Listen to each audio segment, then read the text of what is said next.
Turkiga ma dagaal ayuu isku diyaarinayaa mise waa fariin cabsi gelin ah loo dirayo dunida kadib weeraradii lagu qaaday Iiraan? Wasiirka difaaca Turkiga wuxuu si kulul uga digay cid kasta oo ku fikiraysa inay Ankara bartilmaameed ka dhigato. waxaase arrinta sii kululeeyay gantaal cusub oo qarsoodi ahaa oo maanta si rasmi ah loo shaaciyay laguna magacaabay Yildirim Han.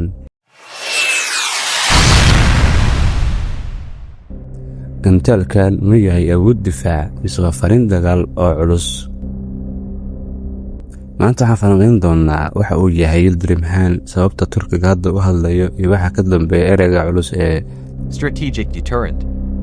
daawo muuqaalka ilaa dhammaadka, sababtoo arrintan waxay bedeli kartaa siyaasadda bariga dhexe. assalaamu calaykum dhammaan kusoo dhawaada channelka. maanta waxaan ka hadlaynaa hadal si weyn looga hadalhayo gudaha iyo dibadda Turkiga. wasiirka difaaca Turkiga ayaa si cad u sheegay haddii loo baahdo waan adeegsan doonaa awooddeena anagoo aan gabasho lahayn. maxay tani uga dhigan tahay gobolka? maxaase ka dhigaya gantaalka Yildirim Han mid dunida ka yaabiyey? laag saar muuqaalka, sabscribe-na ha hilmaamin. aynu gudagalno xogta. bariga dhexe ayaa galay xaalad aad u kacsan kadib weerar dhibaan lala beegsaday Iiraan. dalal badan ayaa hadda sare u qaaday feejignaantooda militari, waxaana jira cabsi laga qabo in colaadaha sii fidaan.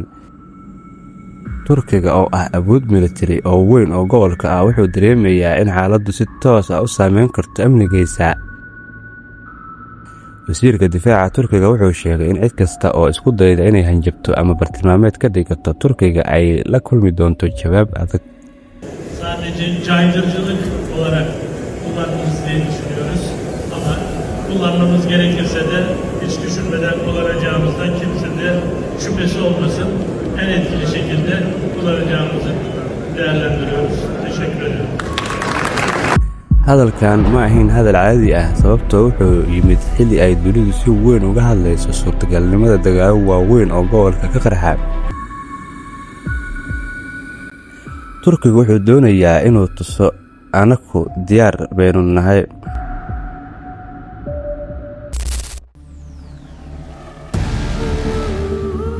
maanta Turkiga wuxuu si rasmi ah u shaaciyay gantaal balaastig ah oo muddo qarsoodi ah lagu hayay magaciisa Yildirim Han.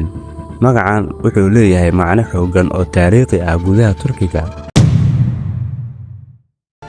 gantaalkan waxaa lagu tilmaamay awood cusub oo difaac, teknolojiyad casri ah iyo fariin cad oo ku wajahan cadow kasta.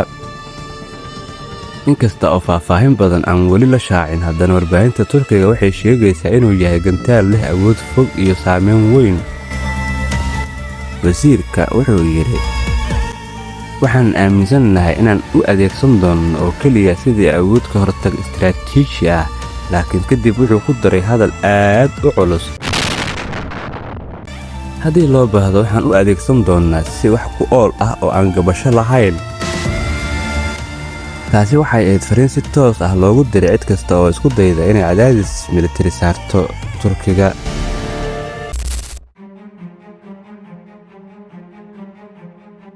ereyga Strategic deterrent. waa erey aad u culus oo militariga caalamka si weyn ah loogu isticmaalo. micnihiisu ma aha waxaan rabnaa dagaal, balse wuxuu ka dhigan yahay waxaan leenahay awood aad uga fikiri doonto 2 jeer ka hor intaadanna weerarin. dalal badan oo awood weyn leh awood leh sida Mareykanka, Ruushka, Shiinaha ayaa isticmaala siyaasaddan. ujeeddadu waa in cadowga laga boqo awooddaada si dagaalka uusan u bilaaban. Turkiga hadda wuxuu doonayaa inuu fariintan si cad u diro, waxayna tani muujinaysaa in Ankara aysan rabin in laga cadaadiyo xaaladda cusub ee gobolka.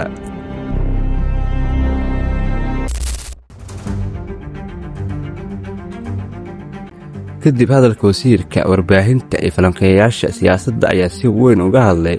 qaar waxay leeyihiin Turkiga wuxuu isku diyaarinayaa marxalad cusub oo awood militari.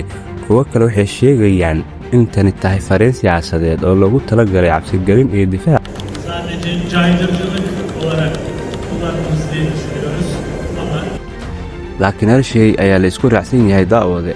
Turkiga maanta ma aha dalkii hore. wuxuu si weyn u horumariyey warshadaha difaaca, diyaaradaha droniska iyo gantaalada casriga ah.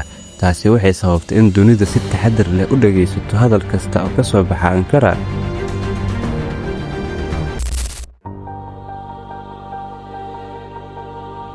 su-aasha ugu weyn waa ma tahay tani digniin mise Turkiga wuxuu isku diyaarinayaa xaalado ka sii culus? haddii xiisadda gobolka sii kordho waxaa suurtagal ah in dalal badan ay sare u qaadaan awooddooda militari.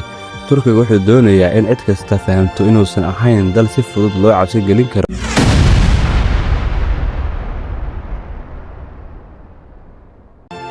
laakiin sidoo kale dunidu waxay rajaynaysaa in awoodahan loo adeegsado xasilooni iyo ka hortag dagaal, sababtoo ah dagaal weyn oo gobolka ka qarxa wuxuu saameyn karaa dunida oo dhan.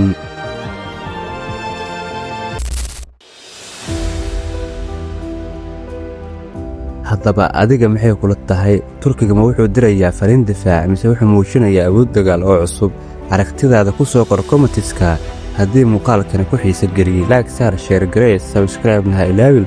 waxaan kuu soo gudbin doonaa warar iyo falanqeyno waaweyn oo cusub. mahadsanid. nabadgelyo.